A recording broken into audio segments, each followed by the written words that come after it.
Sunog ang gumising sa mga residente ng Barangay Zapote 1 sa Bacoor, Cavite ngayong Lunes. Tinatayang 300 pamilya ang nawala ng tirahan. Ang ilan damay rin ng kabuhayan. Ang mainit na balita hatid ni James Agustin. Mga bombero po. Nagangalit na apoy at makapal na usok ang gumising sa mga residente ng Barangay Zapote 1 sa Bacoor, Cavite. Mag-aalas 5 ng umaga kanina.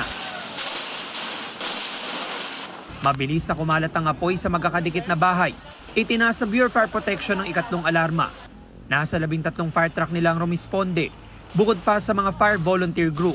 Ang ibang bumbero pumeso na sa bakanting lote para malapit ang makapagbuga ng tubig. Mayroon ding umakyat sa bubong ng kalapit na establishmento. Lumikas sa mga residente sa kalsada bit-bit ang mga naisalba nilang gamit. Gaya ni Dexter na nailabas ang ilang appliances. Nagkakalabugan na yung mga pintuan namin na may sunog na raw. Tapos, paglabas ko ng bahay, sumilip ako kung nasaan talaga yung sunog. Dito pala sa likod lang namin. Ang kanyang bunsong kapatid na si Melissa, naiyak na lang. Natupo kasi ang kanyang bahay maging ang kabuhayang sari-sari store. Ang residente namang si Carmenita, iilang piraso lang ng damit ang naisalba. Pagsigaw ng mga kapitbahay namin, sunog-sunog. Pagtingin namin, apoy na talaga paglabas namin ng pintuan. Kaya wala na kami na isalba. Konting piraso na lang damit, yung maabutan na lang namin mabitbit. Pero ang kanyang kapitbahay at pamangkin na si Sheena, walang nailigtas na mga gamit. Di po namin alam kung paano kami babangon pag-uumpisa ulit. Lahat po nang naipundar po namin, wala na po talaga. Naapula ang sunog matapos sa mahigit 2 oras. Ayon sa BFP, gawa sa light materials ang halos lahat ng bahay, kaya mabilis na kumalat ang apoy. Inalam pa raw nila ang sanhi nito. Yung area kasi makipot yung lugar. So we made sure na ang access ng tropa ay mabilis. So that's why may mga vacant lots dito.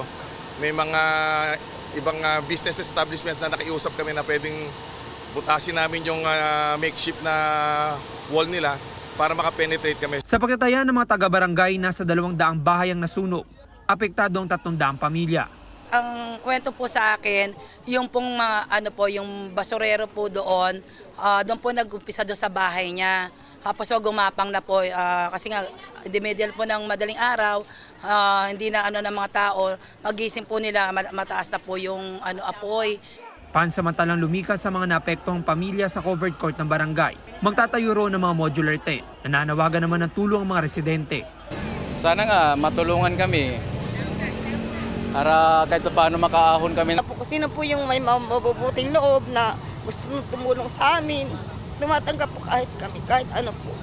Konting tulong lang po para sa muling pagbangon po namin ulit. May hirap po sa amin na halos zero talaga, as in wala talaga kami na bit-bit. James Agustin, nagbabalita para sa GMA Integrated News.